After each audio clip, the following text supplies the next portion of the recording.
A deadly Labor Day weekend in Chicago as President Trump continues to set his eye on the city, threatening to send in the National Guard as early as this week. At least 52 people have been shot in Chicago over the Labor Day weekend. 7 of those victims died. The violence included 3 mass shootings that happened at Haddon in California, in Chicago's Humboldt Park neighborhood, and 2 in Chicago's Bronzeville neighborhood, 35th and State and 36th and Cottage Grove. ABC 7's Jasmine Miner talked to people in Bronzeville about concerns about 2 mass shootings happening within 48 hours.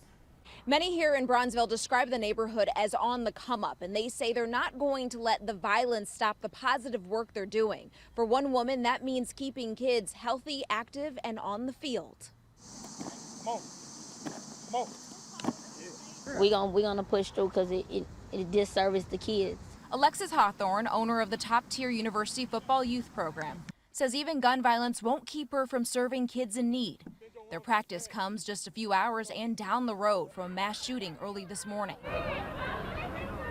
5 people were shot near 36th and Cottage Grove near Ellis Park, including a 17-year-old who is in critical condition. At the end of the day, to have one person that was critically injured and 4 folks in the hospital, whatever the situation was, it was senseless. It is the second mass shooting in Bronzeville in the last 48 hours.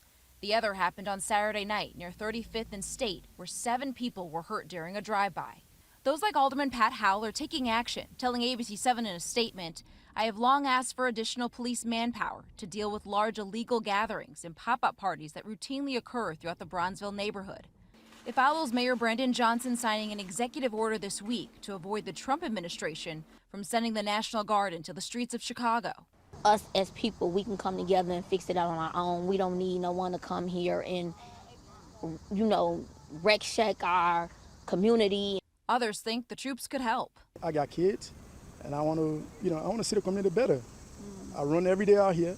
I exercise out here. So for the street to be safer, I think it's really good. But Hawthorne says her football program does just that. Teaching kids a healthier way to have fun. We're going to do whatever it takes to make sure that these kids have somewhere to come. Alderman Lamont Robinson tells ABC 7 that Chicago police do have 1 person in custody from the shooting this morning.